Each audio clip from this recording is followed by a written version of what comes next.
এই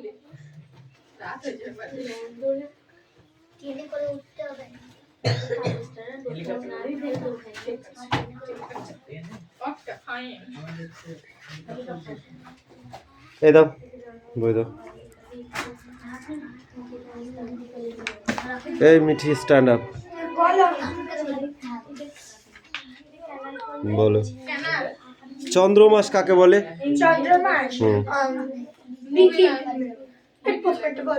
দেখেছো? পৃথিবীর উপগ্রহ। পৃথিবীর উপগ্রহ পৃথিবীর উপগ্রহ চাঁদ। প্রায়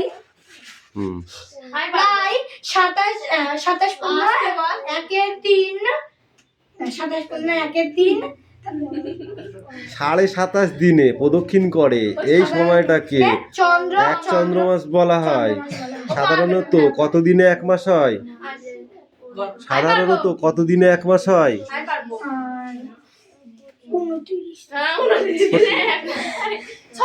জায়গায় যা, জায়গায় যা, জায়গায় যা, জায়গায় যা, এই জায়গায় যা। তুই বল সাধারণত কত দিনে এক মাস হয়? 29 না 30 দিনে। কখনো কখনো ড্যাশ ও ড্যাশ দিনে এক মাস হয়। এই স্ট্যান্ড আপ। সাধারণত 30 দিনে এক মাস হয়। কখনো কখনো ড্যাশ ও ড্যাশ দিনে এক মাস হয়। কত কত সেটা মিঠি?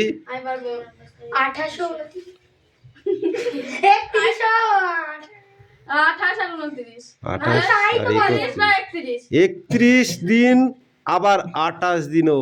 29 দিনটা 4 বছর অন্তর একদিনই হয়। সেটাকে কি বলে? অধিবর্ষ বলে বা লিপ ইয়ার বলে।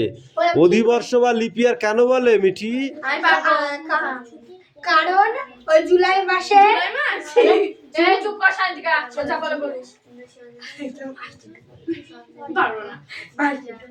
বেদটা দেখেছিস?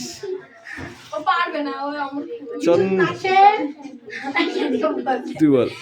ফেব্রুয়ারি মাসে সব মাসে এই বছরে 365 দিনের বদলে 366 দিন ধরা হয়। আর মাসে 28 দিনের বদলে 29 দিন ধরা হয়। এই সময়টাকে অধিবর্ষ বা লিপ ইয়ার বলে। কেন বলা হয়? কেন বলা হয়? 4 বছর অন্তর অন্তর একদিন বেড়ে যায়। ঠিক আছে?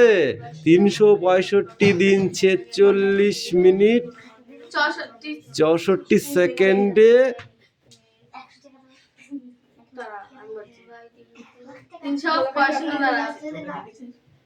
54 মিনিট 46 সেকেন্ডে একদিন হয়। এই 1 বছর হয়।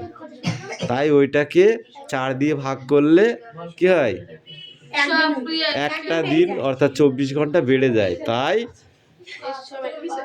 4 বছর অন্তর অন্তর কি হয়? লিপ ইয়ার বা অধিবর্ষ হয়।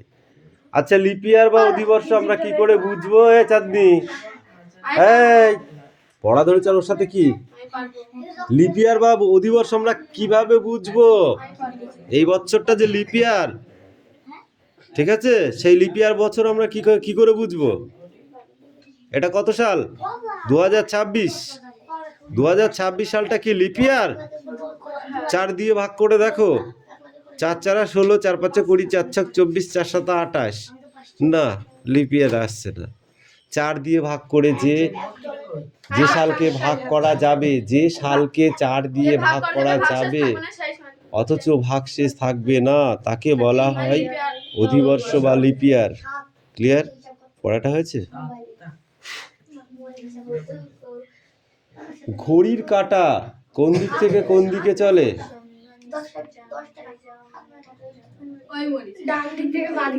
ডান দিক থেকে বাঁ দিকে চলে। সৌর বৎসর কাকে বলে?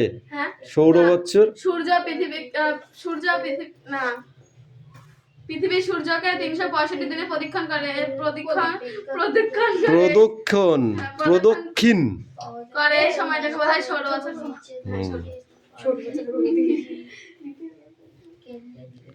তুই বল বার্ষিক গতি বা বলয় কাকে বলা হয়? পড়স নাই কেন মিঠি? বল বল বল বল বল বছরটা খুঁজি এই তুমি বলো পারবে না। কেন? আমি যেটাকে বল দেবো শাইনকে পারবে না, ওটা শাইনকে পারবে না। এটা বলবো। পরিমাণগত সময়কে ধরে বছর গণনা করা হয় বলে একে বার্ষিক গতি বা বলয় বলা হয়। ঠিক আছে, এক পেজ পড়া দিয়েছিল না 2 পেজ? 2 পেজ। আচ্ছা, 28 এবং 29 দিন, এই দিনটায় যে মাসের পরিবর্তন আসে সেটা কোন মাস? ইংরেজি কোন মাসে এই পরিবর্তনটা দেখা যায়? বাংলায় কোন মাসে দেখা যায় বল দেখি পায়েল? বাংলায় কোন মাসে 29 দিন হয়? বাংলায় আমরা তো ইংরেজিতে যা ফেব্রুয়ারি মাসে 29 হয় বুঝলাম। মাঘ মাসে ভাদ্র মাস। জ্যৈষ্ঠ মাসে 29 জ্যৈষ্ঠ। 29 জ্যৈষ্ঠ শুনিসনি? না, তা শুনবা কেন? 1 সৌর বৎসর সমান সমান কত দিন বলো? আমি আগে যেটা বললাম সেইটাই। সমুদ্র ধরে গেল 365 দিন, 5 ঘন্টা 48 মিনিট 46 সেকেন্ড। 64 কোথায় পাচ্ছি? 60 সেকেন্ডে তো 1 মিনিট হয়ে যাচ্ছে, তাহলে 64 কোথা থেকে আসছে? 66 না প্রাচীন জগতর সব চূর্ণ হয়ে গেল 66 না দাদা? 46 46 সেকেন্ড। 46 সেকেন্ড। তারপরে 2 পেজ পড়ে আসবি।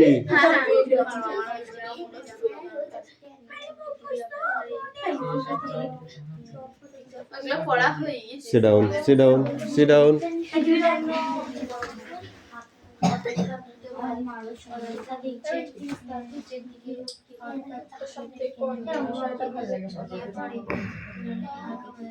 বলতে গেলে আমার কোনো বিষয় নেই।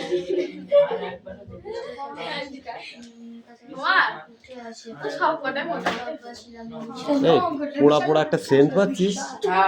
হুম পুরা পুরা হুম হ্যাঁ, তারপরে ঘুরে গেছে। এই দে ইয়া পড়া দে। এরকম হিরোইনি খেলা, হিরোইনি মান। একটু বেশি কেউ পড়ে না দিলে আমার রাগ হয়।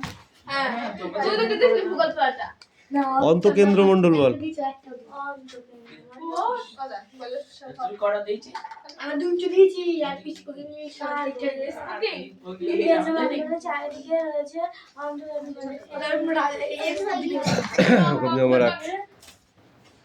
এই স্তরটি 5,000 কি বলছিস আমি বেশি সায়েন্স ভালো গভীর। এই তুমি বলো গুটেনবার্গ বা বিষুবরেখা কখন ধরা হয়? গুটেনবার্গ বা বিষুবরেখা কেন্দ্রমণ্ডল ও গুরুমণ্ডলের মাঝখানে স্তর থাকে।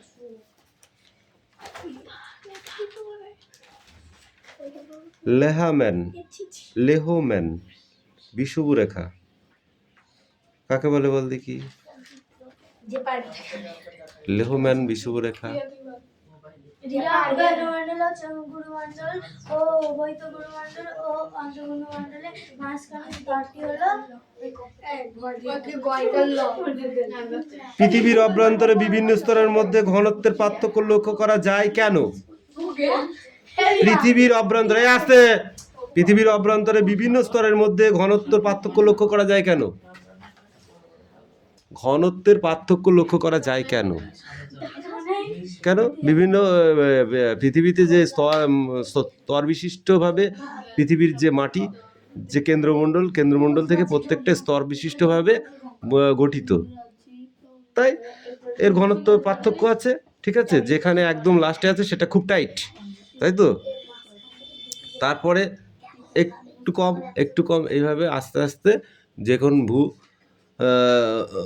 ভূকেন্দ্রে উঠে আসে, ঠিক আছে, কেন্দ্রমণ্ডল থেকে, তখন হালকা কম হয়। বাবা, এটা পড়াটা চেঞ্জ করতে আর পারি নে। এই পেজটা পড়ে আসবি। না, ওই পৃথিবীর দরকারগুলোই মুখস্থ করে পৃথিবী যা বলে ওই কথা মুখস্থ করে।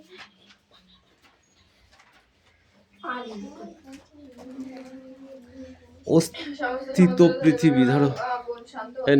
এবার তোর পালা। কাম আমার এই হিরণ কামিন কি এই একটা বার্তা নিলে তো খুব খালি ঘুরে যেতে না কিরে দারুণ রেগে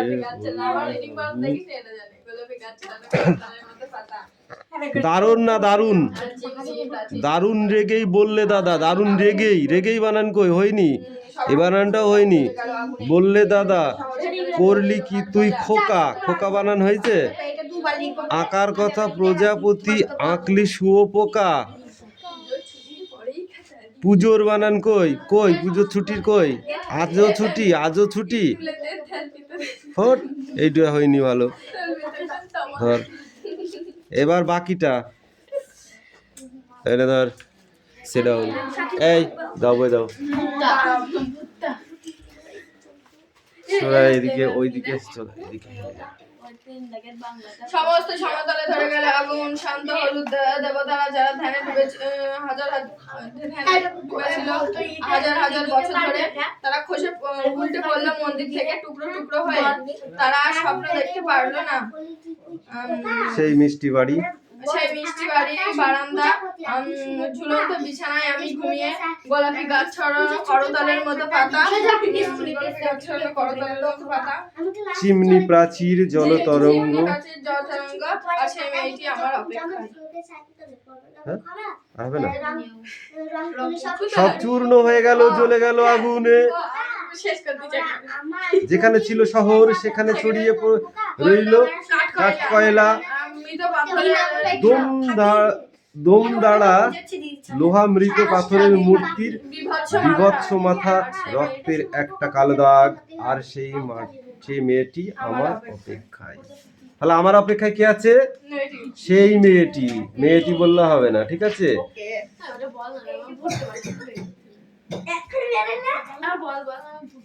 গোলাপি গাছে ছড়ানো পাতা কিসের মতো করতল মানে কি কার সাথে তুলনা করা হয়েছে করতল মানে হাতের তেলও এইটি আবার পাতা এই পাতা দুই পাতা একসাথে করলে কি হয় তালি হয় না ওই জন্যে ওকে বলে করতল ঠিক আছে চূর্ণ বিচূর্ণ আর কথাটির অর্থ কি মানে ভেঙে গেল সব ভেঙে টুকরো টুকরো হয়ে গেল।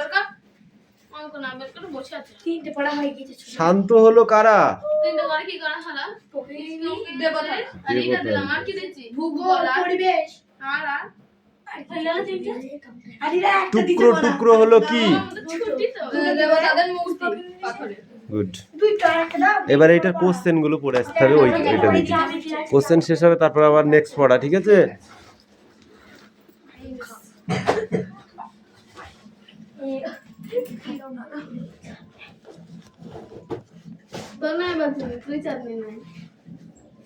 সেই চন্দন কি চন্দন চন্দন এই ছেলে তোমার হয়েছে তুমি আজকে বাড়ি গিয়ে নামটা বই কিনে তারপর নামটা মুখস্থ করবে তারপর তোমাকে অঙ্ক দেবো ঠিক আছে নাহলে তুমি অঙ্ক মুখস্থ করতে পারবে না আরো অঙ্ক দিয়েছিলাম তোমাকে বিয়োগ সেগুলো কই সেগুলো করলো না শুধু গুণ কটা দেখি সেদিনকে বলে টাকায়নি আরো দিয়েছিলাম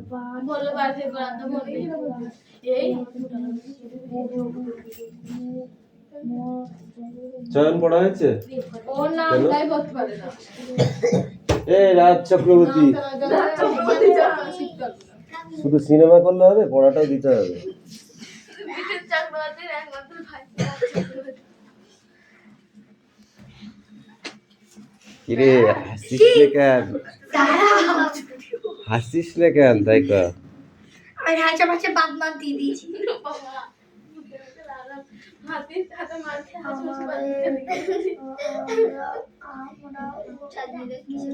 শনিবার yes ওই সব S English না S